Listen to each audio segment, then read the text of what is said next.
the reality of the sin issue is not that it causes us trouble in the realms of economics or politics. The real problem with the sin issue is that it separates us from God. Is that my willful disobedience, my willful imperfection has separated me from a God who is defined fundamentally by perfection. And so because of that, I have no right to approach Him, to relate to Him, to engage Him, or to interact with Him. But in His incredible love, in His patient mercy, in His tremendous power and wisdom, instead of just leaving me separated from Him, instead of allowing me to reap the fruit of my own decisions and endure the hell and the separation from God that I had coming, He sent His perfect Son, Jesus, to die on a cross and to endure the wrath of God so I would have.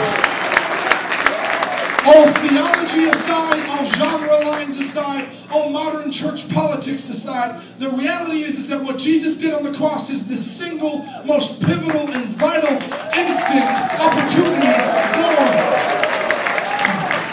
remedy known to mankind.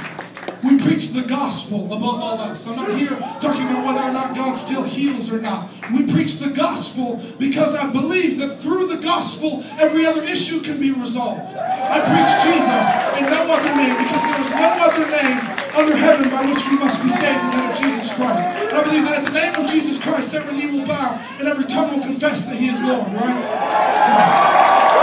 So we preach Jesus, and before we play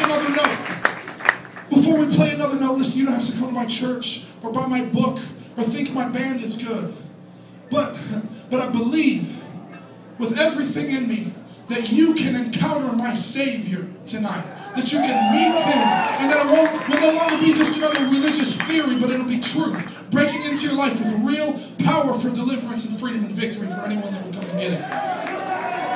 Listen, I love Facedown.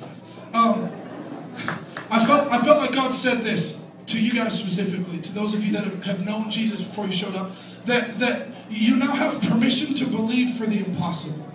That if a man can get raised from the dead, then maybe we can start believing for the impossible. If His followers could change entire cities in a matter of days, maybe we can begin to believe for the impossible. Maybe this divorced body that we've become a part of can really bring something revolutionary into our generation. Like maybe our families can get fixed by the power of God. And maybe our friends who are dying of drug addiction can get healed and delivered by the power of God. I just release you and give you permission to begin believing in the impossible and expecting the impossible. And that's called faith. So I just invite you to dream with me again, because I believe that God is only starting to move in this generation, in this scene.